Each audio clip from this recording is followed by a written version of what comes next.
Deixa eu ver. Tá. Na última aula, pessoal, a gente viu todas as causas da extinção da punibilidade. Faltou apenas a nossa querida prescrição, que eu disse para vocês que eu deixaria para hoje. É isso? Então, vamos lá. Vamos falar sobre ela. Extinção da punibilidade, especificamente a prescrição. O que é prescrição, gente? É a perda do direito de punir do Estado, em virtude de não ter exercido dentro do prazo legal. É a inércia do Estado.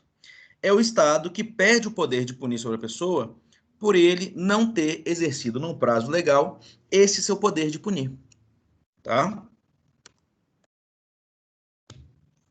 Existem dois crimes que são imprescritíveis, só dois, estão no artigo 5º da Constituição. Racismo e ação de grupos armados, civis ou militares contra a ordem constitucional e o Estado democrático. Tá? São os dois únicos crimes que são imprescritíveis. Duas pequenas observações para vocês. Eu achei até uma decisão diferente do que costumam fazer, mas foi decidido que o crime de injúria racial, que é um crime bem mais tranquilo do que racismo, também foi considerado imprescritível. Achei bem legal. Existem muitas discussões sobre tortura ser um crime imprescritível. Por quê? Porque parte da doutrina entende que o legislador, numa lei ordinária, essas coisas assim, ela pode dizer qual crime é imprescritível ou não. E outra parte, talvez a maior parte da doutrina, entende que para o crime ser imprescritível, ele tem que estar na Constituição, que é imprescritível. Por quê? Porque a Constituição fala, né, que os crimes prescrevem em certo tempo e tudo. Existe essa discussão. Não vamos ater a ela, não é matéria nossa, é matéria de processo penal. Então, vocês vão ver que hoje a matéria de prescrição e como a extinção de punibilidade, ela é um pouco estranha, porque ela está inserida, a extinção da punibilidade está inserida no Código Penal, ali no finalzinho, mas todas as coisas, a maioria das coisas que extingue a punibilidade são voltadas ao processo penal. Né? Vocês vão reestudar isso. Não como extinção de punibilidade, mas sim como matéria em si. Crimes hediondos, gente, não, por falta de previsão legal. Na lei de crimes hediondos não fala, e ainda teria essa discussão, mesmo se falar, será que seria válido? A Constituição não fala.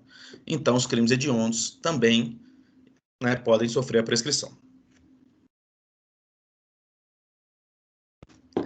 Temos dois tipos de prescrição, gente. Prescrição da pretensão punitiva.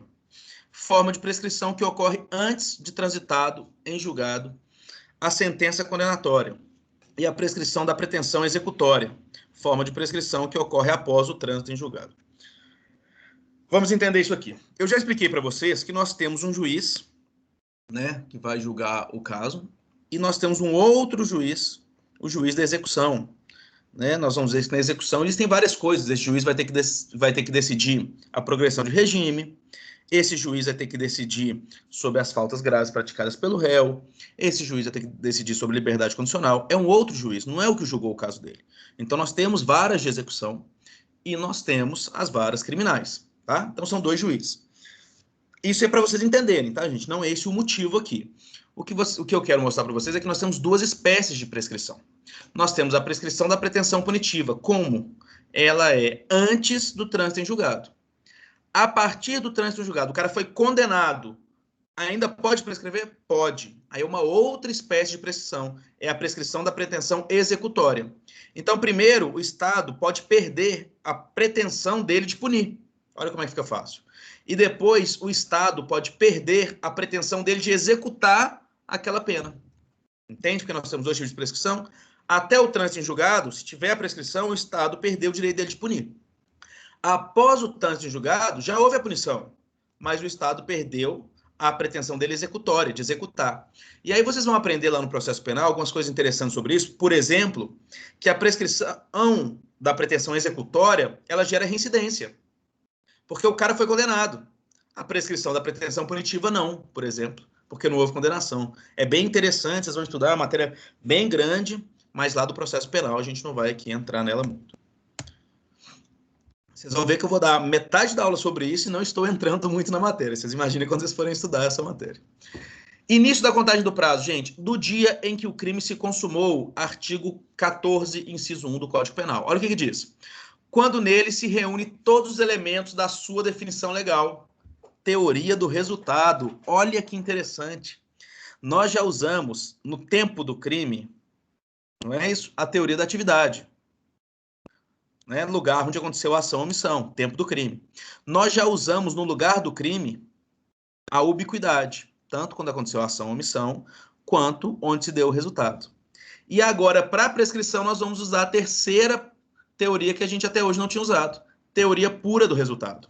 Então, quando começa a prescrição? Eu dei um tiro no Agamenon. O Agamenon morreu depois de uma semana, começa a se contar a prescrição ali, quando se deu o resultado, quando ele morreu. Ok? Tomem cuidado com isso. Muito diferente do tempo do crime, artigo 4º do Código Penal, teoria da atividade. Então, para a prescrição, o prazo começa a contar, tá? Quando se deu o resultado, quando a gente tem todos os elementos do tipo, quando tem a consumação daquele crime. Observação, crimes permanentes. O início se dá do dia em que cessou a permanência. Exemplo, vamos lá. O crime de sequestro, por exemplo, é um crime permanente. Eu sequestrei uma pessoa e todos os dias que eu estou mantendo aquela pessoa aqui em casa, mantendo ela em cativeiro, eu estou sequestrando essa pessoa. Ele se renova todos os dias, é um crime permanente. Então, quando que começa a contar? Quando essa pessoa é libertada, quando cessa a permanência. Então, eu sequestrei uma pessoa, fiquei com ela durante 10 dias. Depois que ela é libertada, aí começa a contar o prazo para a prescrição. Tá? Vocês vão ver que o prazo para a prescrição, gente, como ele é um caso em prol, vai deixar muita gente feliz, inclusive. Como ele é prazo em prol do Estado punir, ele é sempre ferrando o réu. É a primeira vez que nós vamos estudar uma matéria que está ferrando o réu. Vocês podem ver aqui. Só da gente usar a teoria do resultado, o prazo de prescrição começa lá na frente. Porque se a gente usa a teoria da atividade e o cara dá um tiro numa pessoa hoje e ela morre daqui 3 meses, ele já ganhou 3 meses, né, na prescrição. Agora a gente está usando a teoria do resultado. Só começa a contar a prescrição quando tem o resultado. Tá? E no crime permanente? A gente poderia contar quando ele extorquiu a pessoa, no extorsão mediante sequestro, ou no cárcere privado, quando ele mantém a pessoa em cárcere, já deveria contar. Mas não. Nós estamos contando quando cessa aquela permanência. Sempre pior para o réu aqui. É a única matéria que vocês vão ver que é pior para o réu. O Estado pensou, opa, na prescrição não. Como a gente tem muito processo, a gente não quer deixar de punir ninguém, então a gente vai pôr sempre o pior para o réu. Como que é feito o cálculo? Olha aí que interessante. Pena máxima prevista no preceito secundário do tipo. É a pena máxima combinada ao delito. Então eu tenho um crime. Porque eu falei com vocês, a prescrição vai contar de um tempo de quando consumou o crime até qual é o tempo, qual é o prazo.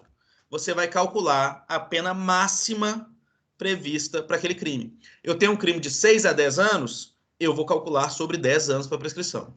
E aqui eu vou montar para vocês uma tabela para vocês entenderem como. Olha aqui, ó. Se o crime cometido tem uma pena máxima de mais de 12 anos, por que pena máxima, gente? Nós estamos falando aqui ainda da prescrição da pretensão punitiva. Esquece a executória. Voltamos só para da prescrição de pretensão punitiva, antes do trânsito em julgado. Se é antes do trânsito em julgado, não teve a dosimetria da pena que a gente tanto estudou.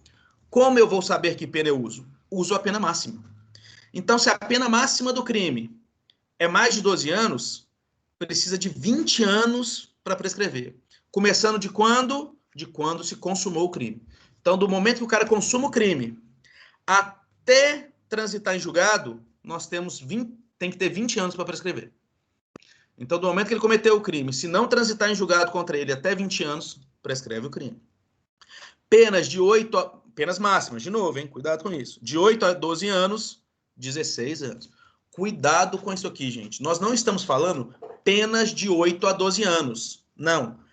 Crimes que tenham penas máximas de 8, de 9, de 10, de 11 ou de 12 anos.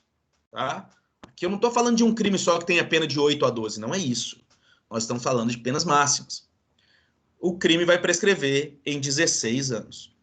Pena de 4 a 8 anos, o crime vai prescrever em 12 anos. Se o crime tem pena de 2 a 4 anos, ficou junto ali, eu vou separar depois, o crime vai prescrever com 8 anos. Se o crime tem uma pena igual a 1 ano até 2 anos, prescreve em 4 anos. E essa agora é uma alteração, tá? Antigamente eram 2 anos e alterou. Os crimes com pena de menos de 1 ano prescrevem em 3 anos. Tranquilo, é uma tabelinha, é tranquilo de entender. Joga na tabelinha e olha. Exemplo, furto, subtrair para si ou para outra em coisa alheia móvel. Pena, reclusão de 1 a 4 anos e multa. Gente, em quanto tempo prescreve, né, a prescrição a prescrição da pretensão punitiva, a PPP, prescreve em quanto tempo no crime de furto? 8 anos, professor. Em 8. Não. Peraí que o meu sumiu aqui. Exatamente. 8 anos. Por quê? Pena máxima, 4 anos. Olha ali. Mais de 2 anos a 4 anos, 8 anos. É isso mesmo. Você pega a pena máxima e joga nessa tabelinha. 8 anos. Tá? Vamos lá. Vocês lembram nas nossas queridas causas de aumento e diminuição de pena? Terceira fase da dosimetria. O que era? Né? A gente tinha elas ali no artigo. Então, como é que funciona? Olha isso, gente. Nas causas de aumento, incidirá o percentual que mais aumente a pena. Por que isso? Tomem cuidado. Olhem só. Nós estamos olhando aqui pena abstrata. Não aconteceu o trânsito em julgado, então nós não fizemos dosimetria da pena ainda. Então estamos olhando a pena máxima. Só que vocês lembram que eu falei com vocês que a terceira fase é a mais importante e que ela é a única que pode subir a pena do máximo ou descer a pena do mínimo? Então, se ela é a única fase que pode fazer isso, antes da gente jogar naquela tabela ali, a gente tem que olhar se tem alguma causa de aumento ou diminuição. Antes de jogar naquela tabela. Então, olha um exemplo para vocês. O estupro tem a pena de 6 a 10 anos. Ok. Se é um estupro simples, né, a gente vai jogar a pena, a gente vai olhar por 10 anos. Voltando na tabela, olha aqui, ó, de 8 a 12 anos, 16 anos para prescrição. Ok? Ok. Mas nós temos a causa de aumento de pena, transmissão de doença sexual, quando o autor sabe, né, que ele tem aquela doença e tudo isso.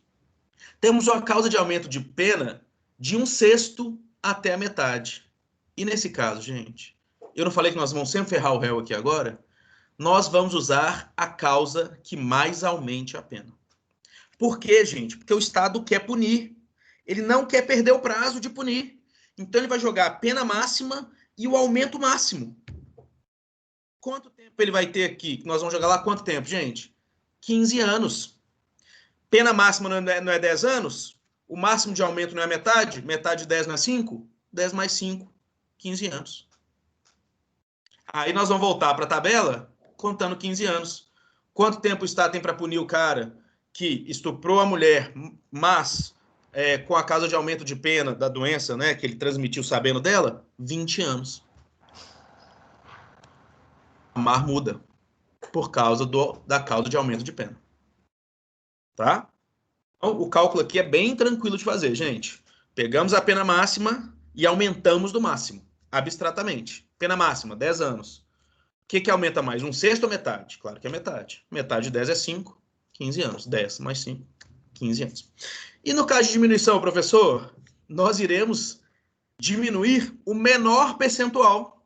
De novo, ferramos o réu de novo. Lembrem-se, o Estado quer punir. É a primeira aula que vocês vão ter, e talvez única no direito penal, que nós vamos ferrar o réu. Sempre a favor do réu, né? É a primeira vez que nós vamos ferrar o réu. Então, como é que a gente usa? Pena de 2 a 6 anos, causa diminuição de 1/3 a 2/3. Nós vamos jogar a de 1/3, que é a menor diminuição. Então, nós temos uma pena de 2 a 6 anos. Se for o crime comum, simples, usamos 6 anos, pena máxima. Ah, mas tem uma causa de diminuição de 1/3 a 2/3. Vamos usar a menor causa de diminuição, 1/3. 1/3 de 6 anos, gente, só dividir 6 por 3, né? Então, 2 anos. 6 menos 2, 4 anos. Tá? Então, é assim que a gente calcula a prescrição. Então, nós vamos pegar esse caso aqui, que tivemos diminuição de pena, para 4 anos, e vamos jogar na nossa tabela lá, ó. Mais de 2 a 4 anos. Aqui nós vamos subir para 8 anos, para descer, no caso, né? Para o prazo prescricional. Seria de 12, porque a pena dele era de 6 anos, né? Está entre 4 e 8. Mas como tem a causa de diminuição, nós diminuímos o mínimo, cai para 8. Cai para 2 a 4 anos, 8 anos. Começando de quando? De quando consumou o crime. Teoria do resultado. Então, de quando o crime foi consumado até o trânsito em julgado, não pode ter 8 anos. tá? E fiquem tranquilos, porque nós temos causas que suspendem a prescrição e causas que ainda interrompem a prescrição. E mesmo assim, no Brasil, vários e vários processos prescrevem, por incrível que pareça. Vamos lá.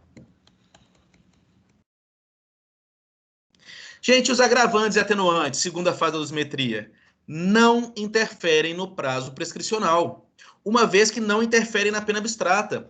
Lembra que eu falei com vocês a discussão que os doutrinadores diziam que as atenuantes, mesmo que você esteja no mínimo ali, deveria reduzir mais a pena? Olha como é que essa discussão é importante. O STJ entendeu que não, e assim a gente estudou. Segunda fase da pena, segunda fase da dosimetria da pena, agravante e atenuante, a gente não reduz do mínimo, foi a prova de vocês, né? A prova de vocês estava no mínimo e teve atenuante, preponderante. Vocês não reduziram. Então a gente não reduz do mínimo, nem aumenta do máximo. Se a gente não vai reduzir do mínimo nem aumentar do máximo, não faz diferença pra gente. Não faz nenhuma diferença. Aqui para prescrição, a segunda fase, assim como a primeira, não fazem diferença. Se futuramente começarmos a entender que podemos reduzir do mínimo, vamos ter que olhar os atenuantes aqui, né, na hora de fazer essa questão da prescrição. Por enquanto, não nos cabe. Observação. Cuidado com essa observação, que ela vai vir em dupla. Primeiro, reincidente não influi nos prazos da prescrição punitiva. Estamos na pretensão punitiva, antes do trânsito em julgado. Se a pessoa é reincidente ou não, não faz diferença. Agora, eu vou dar só uma passadinha na prescrição da pretensão executória. Qual que é a prescrição da pretensão executória, gente? Quando tem um trânsito em julgado para frente, estamos executando a pena dele.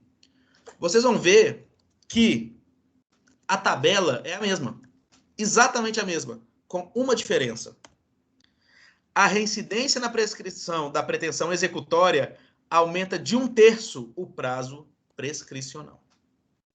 Então, qual que é o prazo prescricional do nosso autor aqui, por exemplo? A pena dele foi de 4 a 8 anos, e aí nós vamos olhar qual pena agora, gente? Não é a máxima.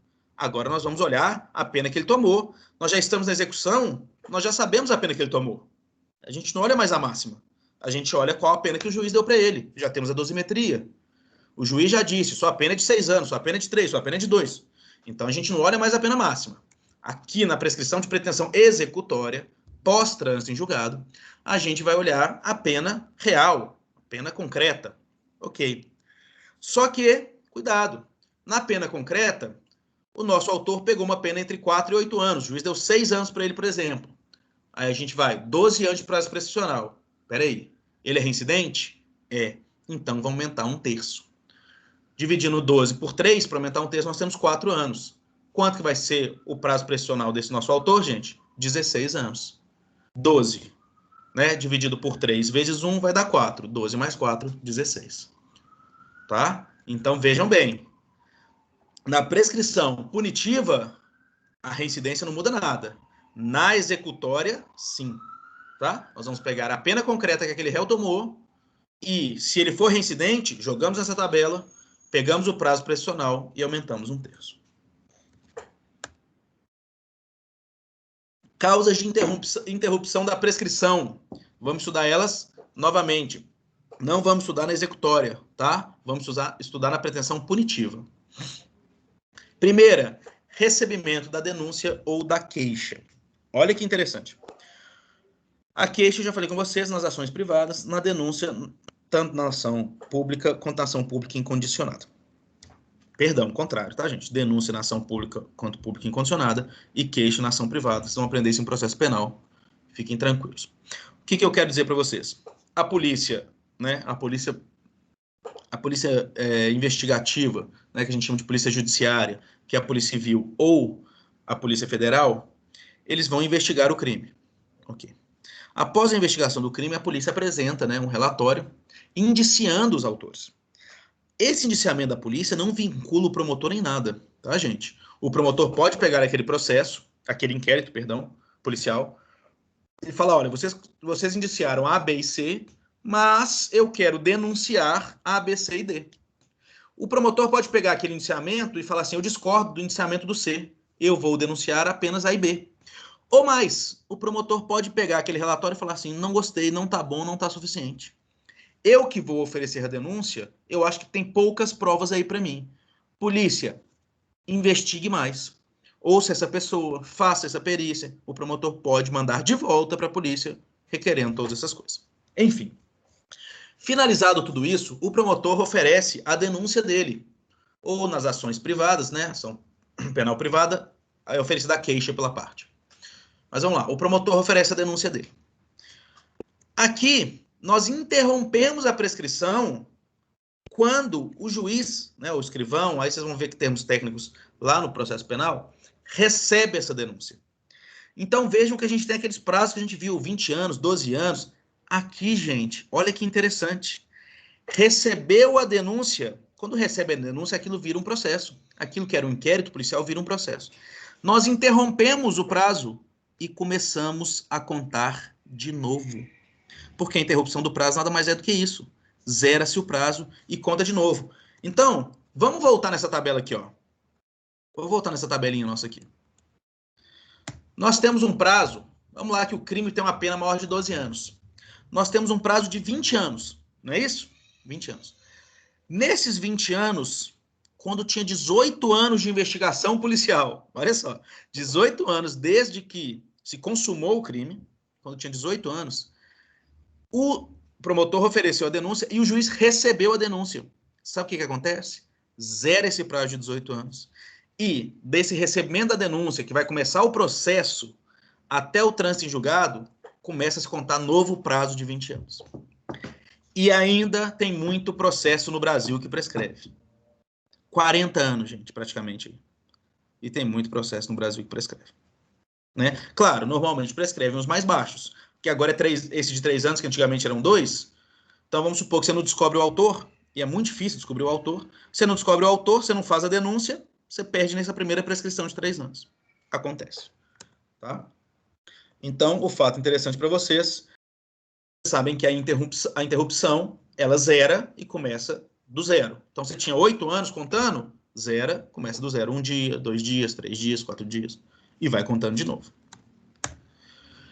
Pela decisão confirmatória da pronúncia, totalmente técnico isso, totalmente do processo penal. Mas vocês vão entender que essa é a decisão, nossa, decisão que decide, está muito ruim, senhor, vamos mudar.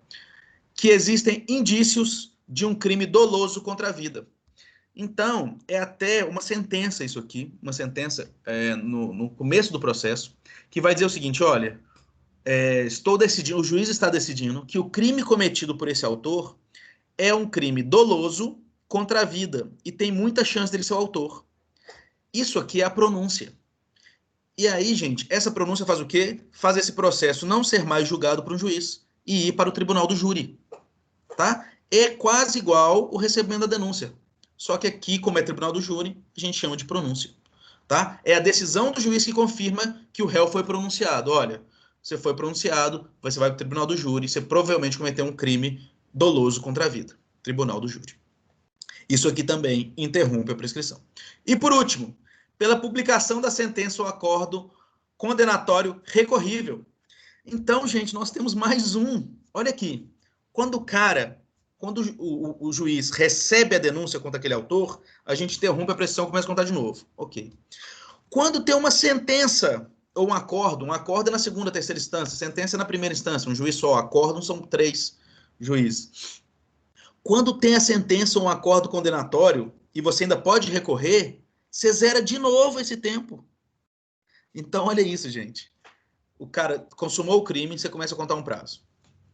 Aí, descobriu quem é, tal, indiciou ele, né, o promotor denunciou, o juiz recebeu a denúncia, você zera esse prazo e começa a contar ele de novo. Foi lá, tal, teve o processo, teve a sentença. O juiz condenou aquele cara, ó, você é bandido, safado mesmo, tá condenado. Ok. Teve a condenação. Ele pode recorrer? Pode. Então zera de novo a contagem do prazo prescricional dele. Vamos começar do zero de novo. Olha como que o Estado não quer perder o prazo. Já jogamos sempre a pena máxima, jogamos sempre a causa de aumento máxima, a causa de diminuição mínima, jogamos sempre quando o crime consumou e não quando ele acontece, e aqui a gente ainda zera o prazo 2 vezes, praticamente. Quando o juiz recebe a denúncia, e quando o juiz dá uma sentença que a pessoa pode recorrer. Muito interessante.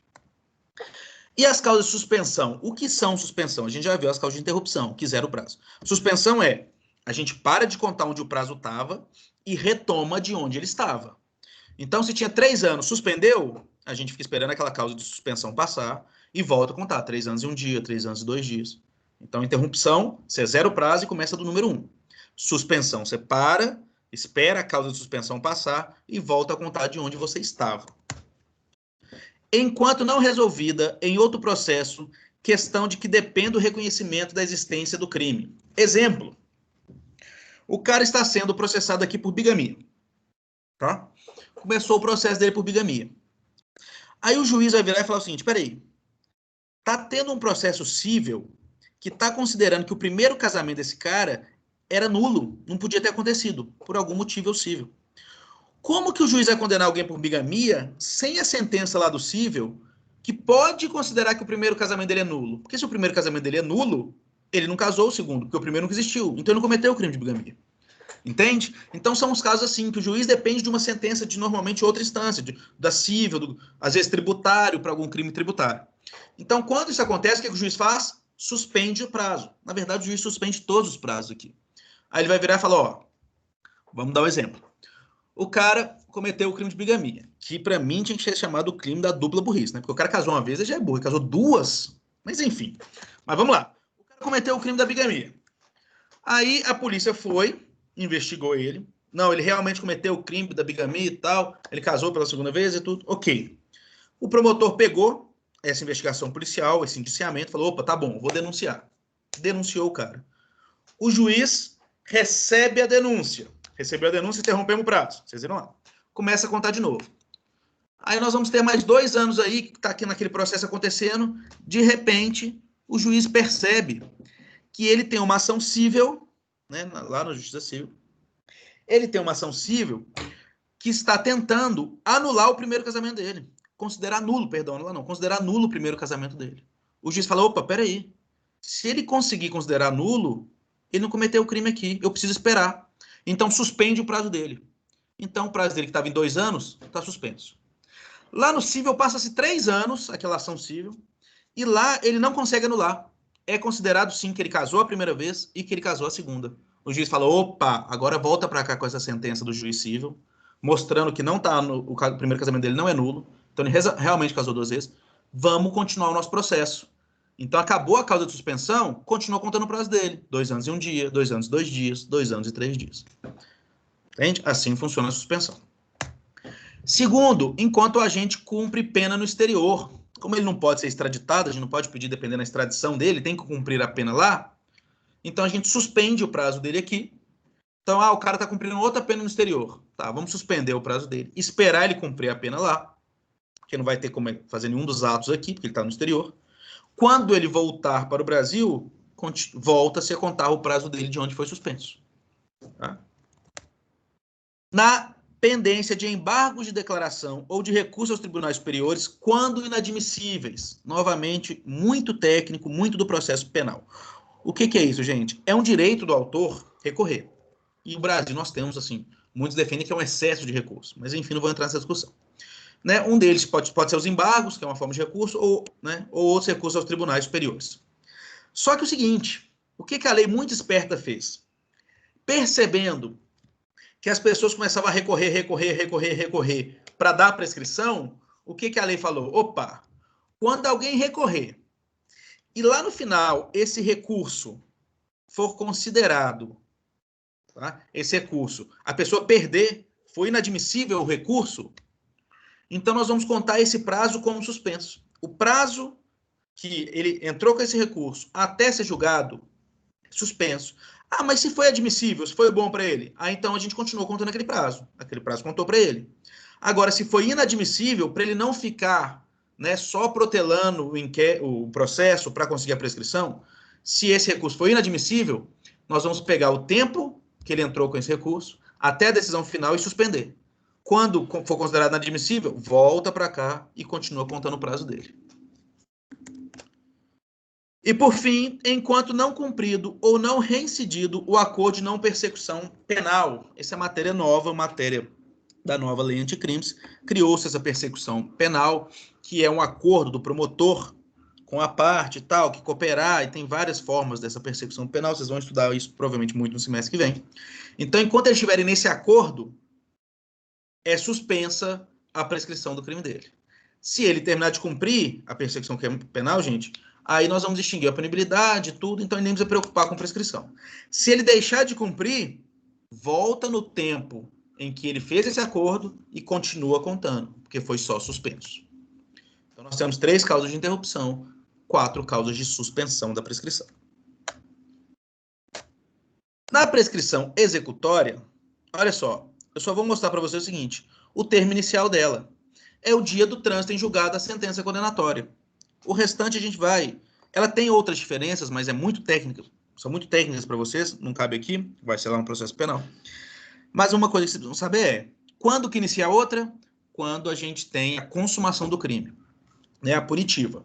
Quando se inicia a prescrição executória? No dia do trânsito em julgado. Então, transitou em julgado. O juiz vai olhar, opa, esse crime está prescrito aqui punitivamente? Não, está dentro do prazo. Então, ok, transitou em julgado. No dia que transitou em julgado, começa a contar o prazo da prescrição executória. Que a gente viu que é o mesmo quadro de prazo, com a diferença de que, se ele for reincidente, nós vamos aumentar 1/3. Tá? Isso é a prescrição. Tá, gente? É uma matéria enorme, muito maior que essa aqui que eu dei para vocês. Eu dei a parte dela do direito penal, mas quando vocês forem estudar ela de novo em processo penal, vocês vão ver como isso aqui vai, né, vai ramificando em várias outras coisas técnicas. E agora nós entramos, como eu falei com vocês, hoje a aula é bem tranquila, bem até rápida, tá? Nós entramos aqui agora em medida de segurança. Vamos lá. Quando o menor, quando o maior, mas com algum problema mental ou de dificuldade de raciocínio, discernimento, comete um crime, ele não responde pena, ele responde o que a gente chama de medida de segurança. É o instrumento de proteção social e terapia individual. A gente protege a sociedade daquela pessoa e faz uma terapia individual nela, visando a segurança futura da sociedade, para que ele não saia ali e, novamente, cause um dano à sociedade. A finalidade essencialmente preventiva, não é pena. Isso é o que mais cai em concurso. Medida de segurança é pena? Não. Todo concurso tem. São penas no Brasil. Aí fala. Pena privativa de liberdade, pena de multa, pena restritiva de direitos e medida de segurança. Você marque medida de segurança. Medida de segurança não é pena. Ela só é preventiva. Ela só está prevenindo a sociedade que aquela pessoa com problema mental e perigosa volte à sociedade. Objetivo de evitar que o agente perigoso volte a delinquir. A pena, eu pus para vocês, tem caráter retributivo, preventivo, ressocializador, tudo isso que a gente estudou nas primeiras aulas. Tá? A medida de segurança só tem o caráter preventivo. Aplica-se aos inimputáveis e semi-imputáveis, artigo 26 do Código Penal, exceto aos menores. Né? A gente viu no Código Penal que os menores são inimputáveis. Ok, mas não se aplica a medida de segurança a eles. Porque a eles se aplica as medidas do ECA, medida protetiva ou medida socioeducativa. Vocês vão ter isso quando vocês estudarem o ECA. Tá? Então, medida de segurança se aplica aos inimputáveis e semi-imputáveis, menos os menores. Os menores vão ser regidos lá pelo ECA. Nós estamos falando de pessoas com problemas mentais, dificuldades, com retardos mentais, com baixo raciocínio, com todas essas coisas comprovadas, tá? E aí nós estamos falando que eles respondem por medida de segurança. Não é pena, medida de segurança. Nós vamos falar sobre isso mais. O que é o crime, gente? Nós temos aqui, estudamos muito, teoria tripartite do crime, fato típico, ilícito, culpável. Vocês já estudaram muito isso, né? E aí se divide no fato típico. Nós temos que ter conduta, resultado, nexo de causalidade, tipicidade, dolo e culpa, né? Depois, nós temos ali no ilícito, nós temos que ter o quê? O ilícito são as causas de exclusão, as excludentes, né, de ilicitude, que são o quê? Legítima defesa, estado de necessidade, exercício regular do direito, estrito cumprimento do dever legal. Se a pessoa cometeu um crime, um fato típico, mas estava em estrito cumprimento do dever legal, ela não responde. Um policial que prende alguém comete o fato típico de cárcere privado? Comete. Mas por que não é crime? Porque ele está numa excludente de ilicitude, estrito cumprimento do dever legal. Ok. E a culpabilidade. A gente vai ver coação moral irresistível, tudo isso. A culpabilidade, perdão, vocês lembram que ela é subjetiva. Então, a culpabilidade é como a sociedade vê aquele crime. É como a sociedade fala assim, opa, peraí, eu no lugar dele cometeria o mesmo crime? Sim ou não? É o entendimento que o autor tem sobre aquele crime que ele cometeu. Ok. Então, nós temos no crime um fato típico, ilícito, culpável e uma sentença condenatória. Você está condenado. Ou uma sentença absolutória. Você está absolvido, né? Você não foi condenado. Na medida de segurança, nós temos fato típico, ilícito e periculosidade do agente. Eu pus entre parênteses esse injusto penal, porque parte da doutrina considera que o fato típico e ilícito tem o nome de injusto penal. Então, vocês vão se deparar aí em alguns livros falando injusto penal mais periculosidade do agente. Isso é só uma frescura. Injusto penal é fato típico mais ilícito, tá? Então, enquanto no crime nós temos fato típico, ilícito e culpável, na medida de segurança nós temos fato típico, ilícito e periculosidade do agente. Ele não tem culpabilidade. Ele não tem como a sociedade vê aquele crime, porque ele não tem discernimento do que ele está fazendo, tá?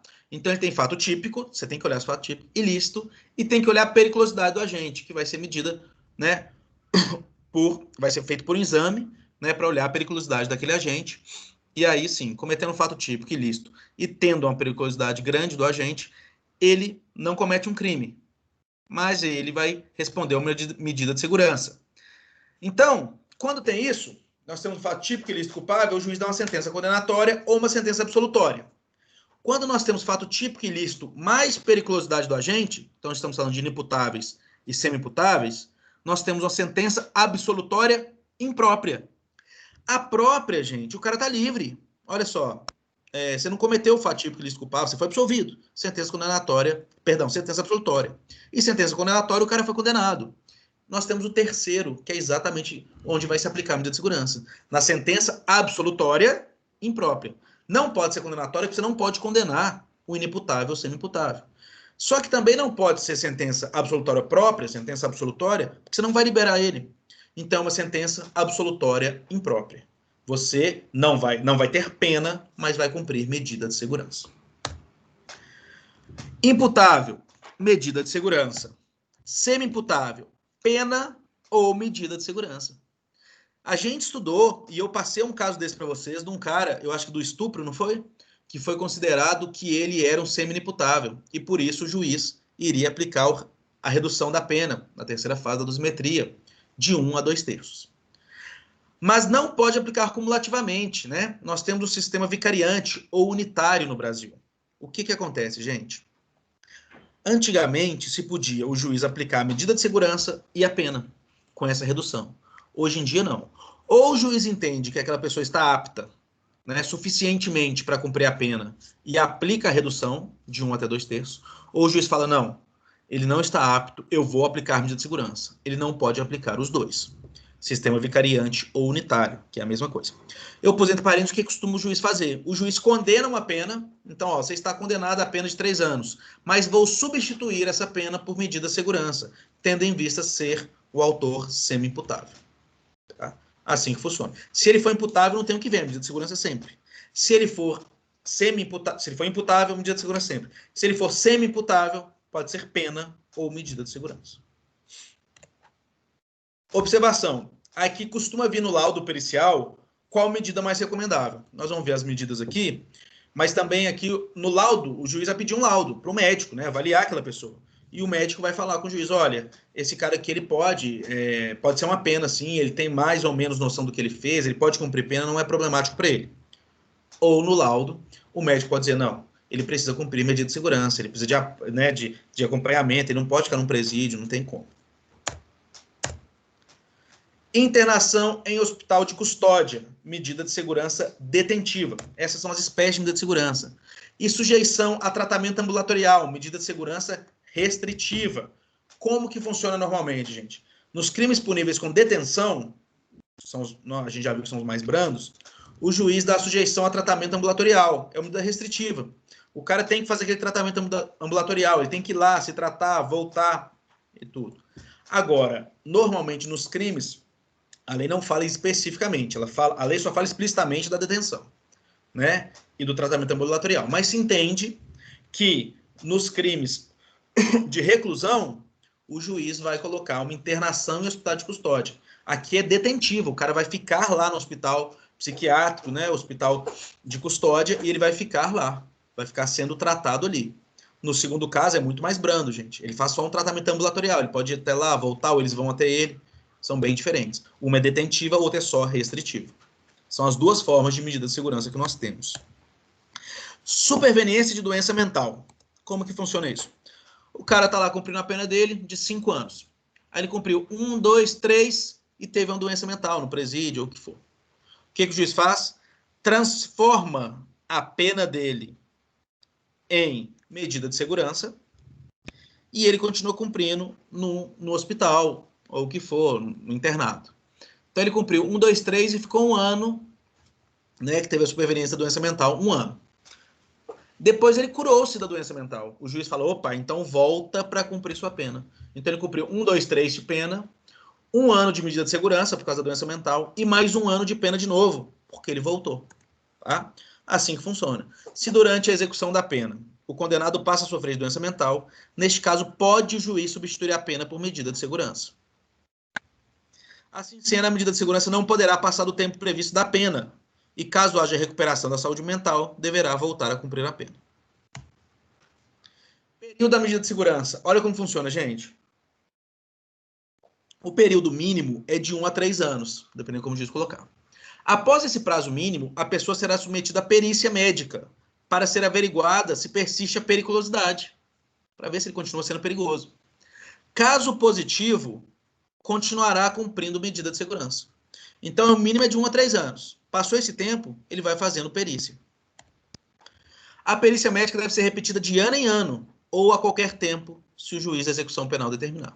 Então, todo ano você vai se fazer uma perícia médica, né, naquela pessoa que está ali na medida de segurança, para ver se a periculosidade dele não persiste mais. Porque nós vimos que ele tem que ser um fato típico, ilícito e grau de periculosidade do autor. Prazo máximo. A internação e tratamento ambulatorial, né, são as duas medidas de segurança, em regra são por tempo indeterminado, até cessar a periculosidade. Pela lei seria assim, tá, gente? Todo ano vai fazendo, vai olhando, até cessou a periculosidade dele em 60 anos, 70, 80, aí ele vai ser liberado. Cessou em 2, liberado. Mas o nosso STF entendeu que a medida de segurança também não pode passar de 40 anos.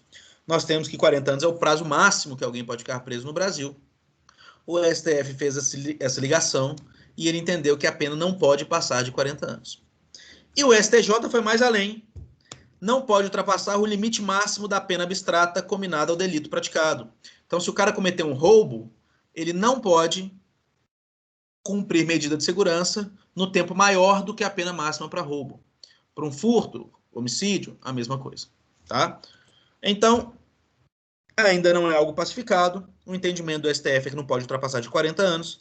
O do STJ da pena máxima do crime que cometeu, mas a lei fala que não tem prazo. Ele vai repetindo ali até cessar a periculosidade. Desinternação ou liberação. Provada por perícia médica que o agente não mais apresenta sinais de periculosidade, acontecerá a desinternação ou liberação, dependendo de qual medida ele estava cumprindo, que será sempre condicional. Olha que interessante. Pois se praticar fato indicativo de sua periculosidade, poderá retornar à internação ou tratamento. Eu vou acrescentar para vocês aqui, parece que eu não coloquei, durante 1 ano. Então, assim, foi comprovado que ele cessou a periculosidade dele. Ok. O juiz vai dar a liberação para ele, ou a desinternação, condicional por 1 ano. Em 1 ano, ele não pode praticar nenhum fato que indique que ele ainda é perigoso. Se ele não praticar, ok, ele está liberado, acabou. Se ele praticar, ele pode retornar e ficar ou internado, né, ou no ambulatório, ou aquela internação, e de ano em ano vai ser feito de novo, até novamente comprovar que cessou mesmo. Observação final. Em qualquer fase do tratamento ambulatorial, poderá o juiz determinar a internação do agente. Então, o cara está fazendo aquele tratamento ambulatorial, em qualquer fase o juiz pode falar, não, você sai do tratamento ambulatorial e vai para a internação. Por quê? Como eu disse para vocês, o ambulatorial normalmente com a detenção. Mas mostrando que a periculosidade daquele autor está aumentando, né? A gente não tem, são várias e várias doenças mentais que podem acometer uma pessoa, né, gente? E ele pode estar com a periculosidade aumentando. E o tratamento ambulatorial não está dando conta, ele está voltando para casa, ele está convivendo com as pessoas e está piorando. Então, em qualquer fase, o juiz pode falar, não, só o ambulatorial não está tendo jeito, vamos internar esse agente aqui. E aí se interna o agente, ok? Como eu disse para vocês, a aula hoje é muito tranquila, muito, muito de boa. O tema é bem simples. E nós temos essa aula de hoje, mais 2 ou 3 aulas para a gente discutir, porque ou eu dou as próximas 2 aulas para vocês, vão ser aulas mais compridas, e fazemos uma revisão para a prova, ou eu dou para vocês, divido essas 2 próximas aulas em 3, vão ser aulas mais rápidas como a de hoje.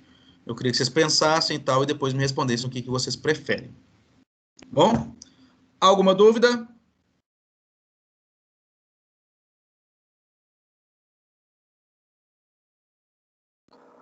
Professor? Sim, pode falar. Naquele caso do Adélio que deu a facada no Bolsonaro, ele entrou nessa medida de segurança, né? Acredito que sim, eu não sou muito por dentro desse caso, Robert, mas se ele foi considerado semi-imputável, o juiz pode ter aplicado para ele medida de segurança.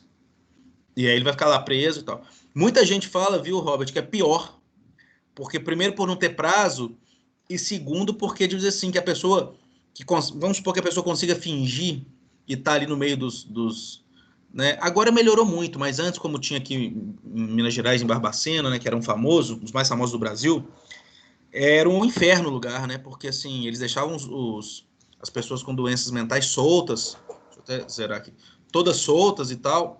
Perdão, minha câmera sumiu.